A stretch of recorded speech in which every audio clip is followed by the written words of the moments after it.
Hi, everybody. Welcome to Impact Moment. I am Pastor Donna with Impact Church located in Aurora, South Dakota.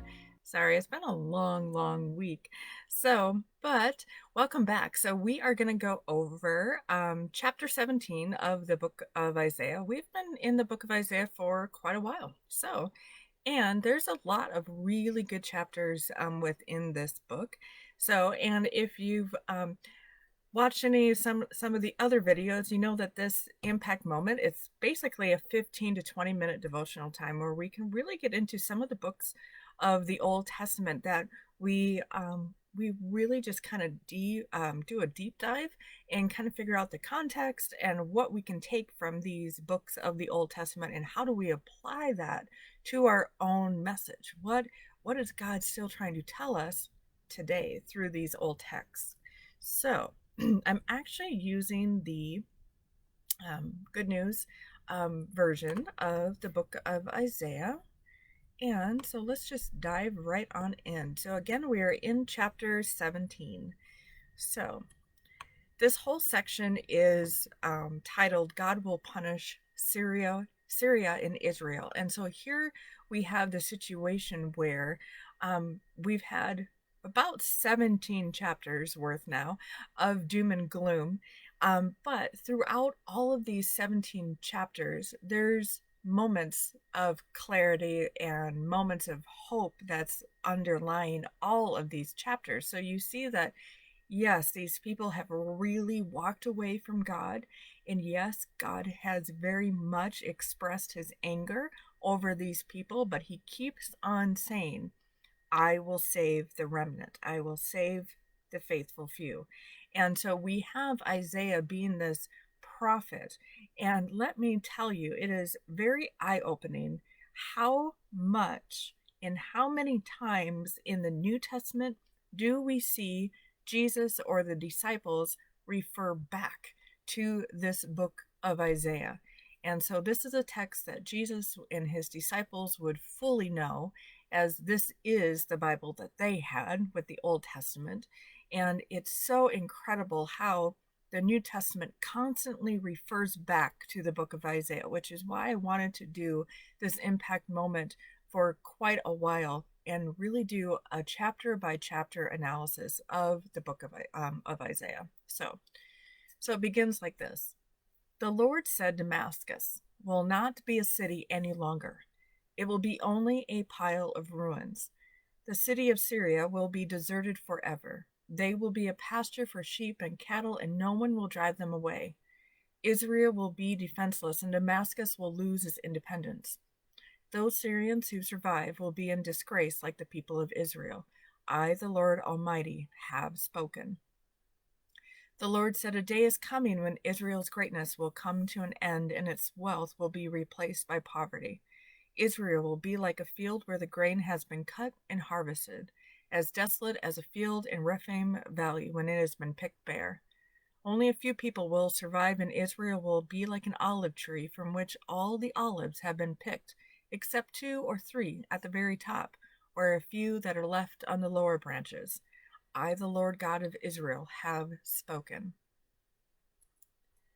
When that day comes, people will turn for help to their Creator, the Holy God of Israel.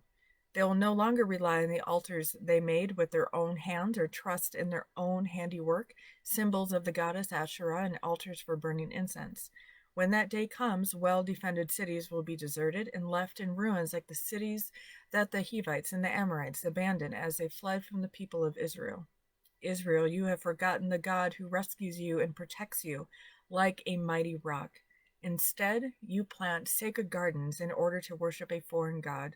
But even if they sprouted and blossomed the very morning you planted them, there would still be no harvest.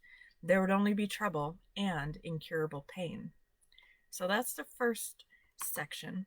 And I found this really great commentary that I find that I'm using more and more, especially in my studies at Sioux Falls Seminary. But so here's kind of what they say. And so first we see that Damascus is being called out by God. And why is that? What's the significance here with Damascus? Well, Damascus, it was one of the great cities of the ancient world. And really it was an ancient nation of Syria. And Syria is positioned really right in that northeast section of Israel.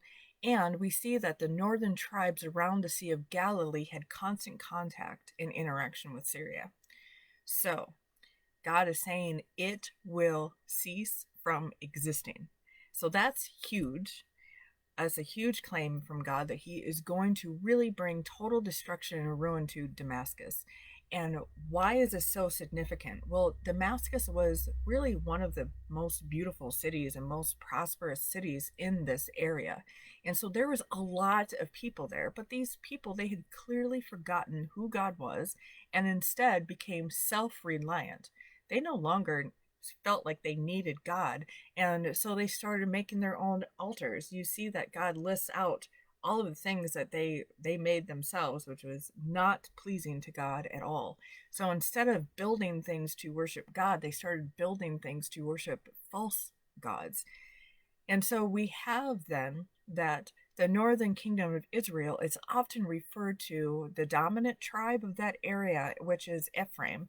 And at this time, Israel and Syria, they were closely aligned against Judah. And here we see that they were so combined in their threat against Judah that God decided, you know what? I'm going to go ahead and bring total destruction to you as well then. And so he brings his judgment against Ephraim, against Israel, and at the same time that he spoke to Syria. And so we see this huge listing that God makes to all of these different regions that have really tried to take down and tear down his chosen people. And I think what's interesting is that a lot of this conflict that we're seeing in the Old Testament, it is still causing a lot of the tension that we are still seeing within these areas today. And so it's so eye-opening that we really see that this horrible war conflict just lasts for centuries. And it's seeming like there's no hope, right, for these areas. But we have to remember that God is a judging God, but he's a very loving God. So hold on. So I'm doing a live video right now. Would you like to be part of it? Let's see.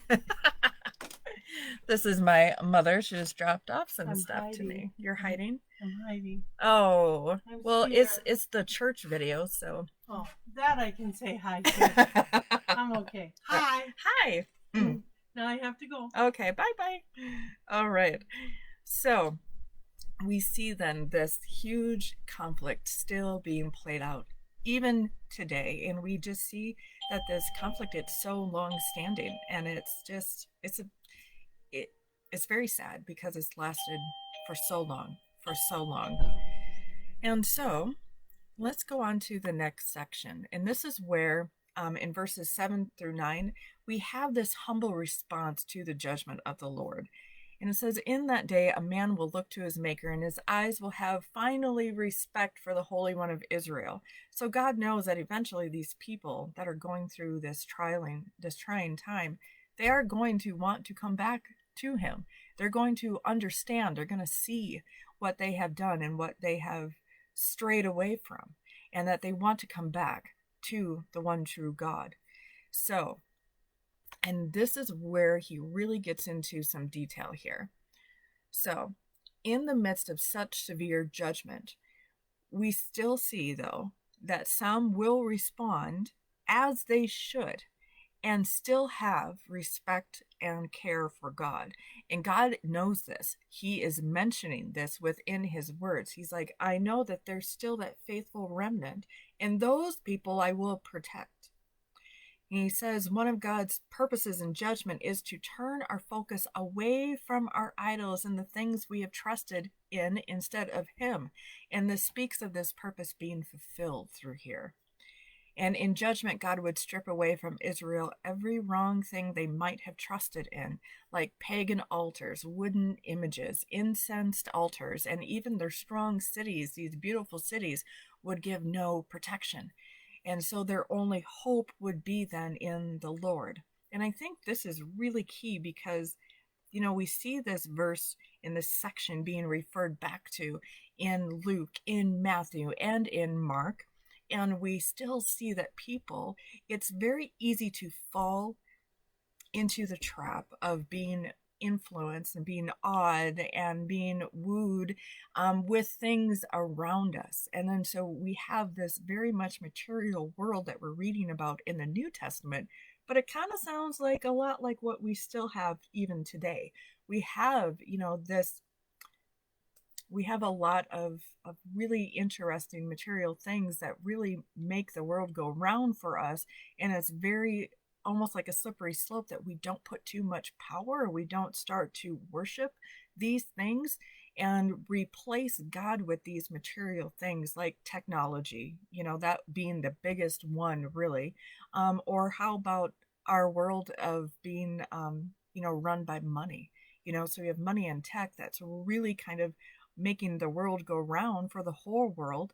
And it's really hard not to make those things take place of God. And so we still struggle with this even today. And it's so interesting that we have this text that's really talking about basically the same thing, the material world that people have created and people are starting to worship way back in the Old Testament.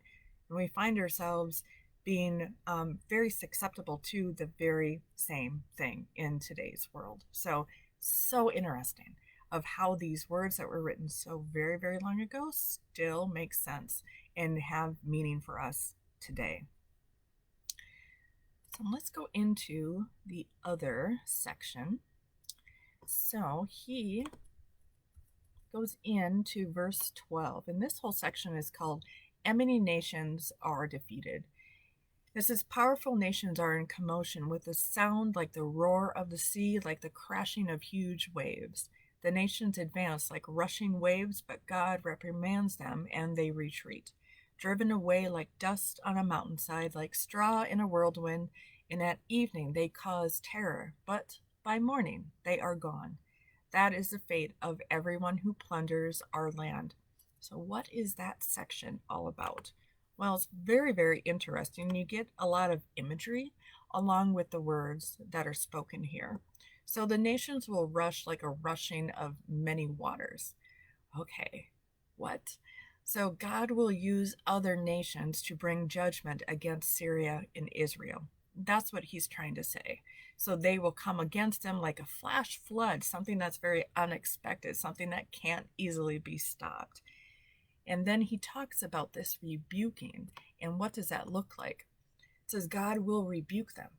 When God brings the rush of nations against Israel, it doesn't mean that the nations he uses to judge will be walking right with him and exempt from judgment. No, but instead God will rebuke them and they will flee far away. So God can use one sinner to judge another in this Old Testament text and then judge the sinner that he just used.